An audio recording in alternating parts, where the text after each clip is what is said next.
So guys, we're exploring together how do I develop a lifestyle of faith in God and begin to move out of my comfort zone and begin to see that as ongoing practice rather than this sporadic, occasional thing that happens in my life. And the truth is, there's no way to do this that feels natural and comfortable, that always feels awkward. One of the things about Jesus is he invites us from the environment where we feel most comfortable to environments where we feel most vulnerable, that require faith.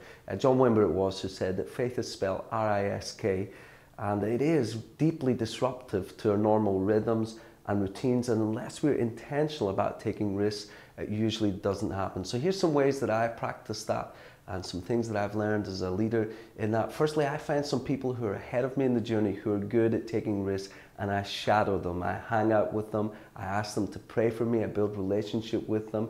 I clarify expectations and say, what can I expect? If I try this, what is likely to happen? And I look for people who are going to be vulnerable and honest in that journey. Vulnerability is about confessing areas where the favor of the Father is on us. And so as we take risks, we're reaching into an unknown zone and an unknown territory. But I love Hudson Taylor's take on this. He says that faith is holding the faithfulness of God. And we know that we can never show up somewhere that God hasn't shown up before us.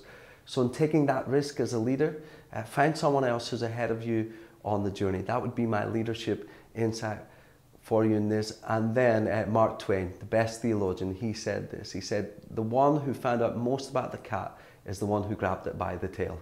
And you just got to grab that thing by the tail. You just got to take that risk, go up to that person, share that prompting, and that's when that lifestyle of risk begins. Then find a community that will fan that into flame. New Wine is a wonderful gathering of churches that are intentional about taking risks. Tell your stories, celebrate your victories, confess the moments where it went horrendously wrong, and never be ashamed of failure, because as they say in Ireland, it doesn't matter how much milk you spill as long as you don't lose the cow.